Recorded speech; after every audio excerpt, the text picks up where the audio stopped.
जरा गप्प बसवा काँग्रेसमध्ये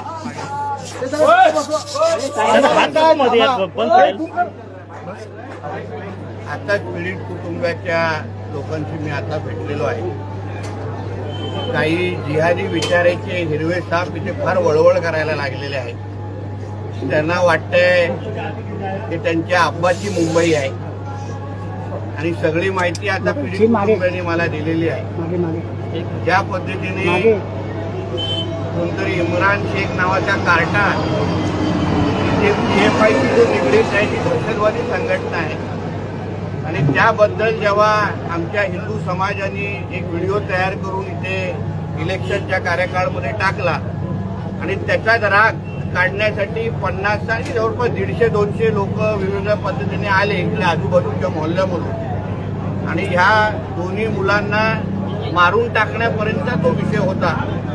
पण आजूबाजूच्या हिंदू समाजाने त्यांना संरक्षणासाठी उतरल्यामुळे मोठा विषय टळला आहे. पण जो कोण हा इम्रान शेख नावाचा कार्टा आहे ह्याच्यासारख्या हिरव्या सापांना कसं जागेवर आणायचं ह्या गोष्टी आम्हाला चांगल्या पद्धतीने माहिती आहे. आमचं सरकार राज्यामध्ये आहे. मुंबईतला राहणारा हिंदू समाजाला अशा पद्धतीने कोण धमकवत असेल, कोण दादागिरी करत असेल, कोण दबाव टाकण्याचा प्रयत्न करत असेल तर त्या सगळ्या गोष्टीवर कडक कारवाई होईल.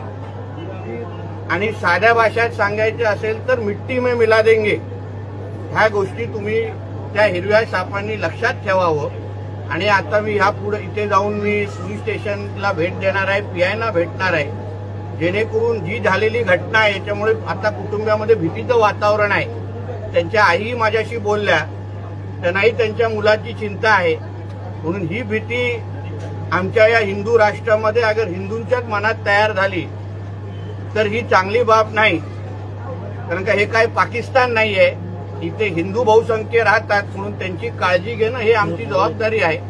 मी काय इथे कुठला पक्षाचा कार्यकर्ता किंवा आमदार म्हणून आलेलो नाहीये, पण एक हिंदुत्ववादी विचाराचा कार्यकर्ता म्हणून इथे उपस्थित आहे. म्हणून इकडच्या राहणाऱ्या हिंदू समाजाला सुरक्षित ठेवण्याच्या दृष्टिकोनातून ही जी ताकद यांच्या मागे उभी करायला लागेल ती सगळी ताकद आम्ही येणाऱ्या काळात उभी करू.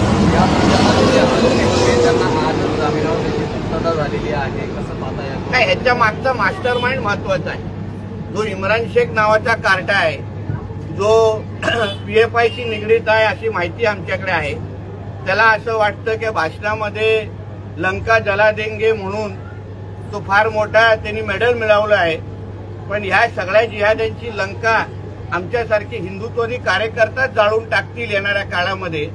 म्हणून त्याचा काय कार्यक्रम करायचा आहे, तो कुठून एवढा पैसा आणतो, कोण त्याला एवढा पाठिंबा देतो, कुठून तो त्याचा पैसा खर्च करतो, या सगळ्याची माहिती ही माझ्याकडे आहे. येणाऱ्या काळात मी स्वतः TCM आणि गृहमंत्री आदरणीय देवेंद्र फडणवीस साहेबांना भेटीन, सगळी माहिती देईन. येणाऱ्या अधिवेशनामध्ये या बाबतीमध्ये आम्ही विषय मांडू जेणेकरून जो काय हा इम्रान शेख नावाच्या विचारात जिहादी विचाराचे जे लोक आमच्या मुंबईत राहतात, कधी मग लँड जिहाद, कधी लव जिहाद, कधी वोट जिहाद या माध्यमातून आपली ताकद मुंबईच्या हिंदूंवर दाखवण्याचा प्रयत्न करतायत. त्या सगळ्या जणांना ना आसमान दाखवलं तर आम्ही पण नावापुढे हिंदू लिहिणार नाही. सर, डोंबिवलीतील लास्ट वर्तून आता ह्या विषयावर आलेलो आहे. आपल्याला विनंती है कि उद्या सकाळी माझी प्रेस है त्याच्यावर बाकी. सर हिंदी में बता दीजिए घाटकोपर में एक मामला सामने आया था जहां पर जो है HM का जो है मामला है, किस तरीके से आपने पीड़ित परिवार से मुलाकात की है, किस तरीके का ये मामला है?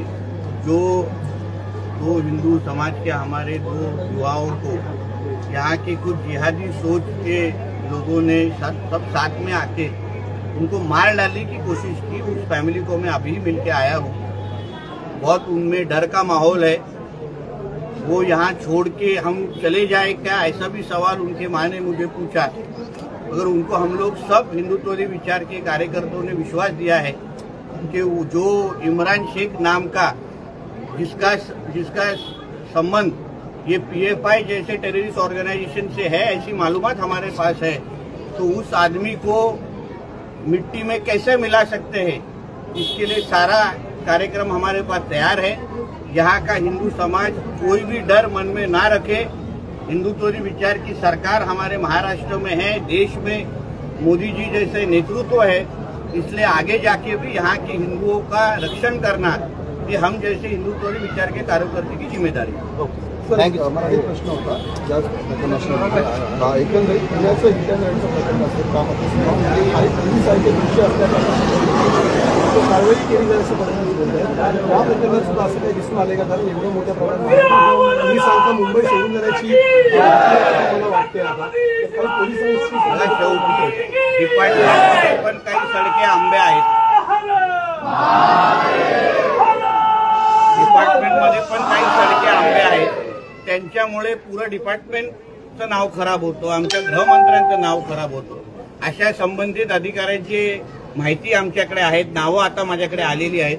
आता येणाऱ्या दिवसामध्ये बघू कुठल्या पद्धतीने ते इथे किती वेळ कारभार करतात, किती महिने कारभार करतात हे आम्हीही बघू. अगर आमच्या राज्यामध्ये राहून हिंदुत्वादी विचारचं सरकार असताना पण अगर हिंदूंना त्रास देण्यामध्ये अगर ते संबंधित जिहादी विचाराच्या लोकांना मदत करत असतील तर त्यांना त्या खुर्चीवर किती काळ ठेवायचं हे सरकार म्हणून आम्ही ठरवू. अगर त्यांना सगळंच या बिर्याणीसाठी पणाला लावायचं असेल तर आम्ही पण हिंदूंची काय ताकद आहे त्यांना येणाऱ्या काळात दाखवू. Thank you sir.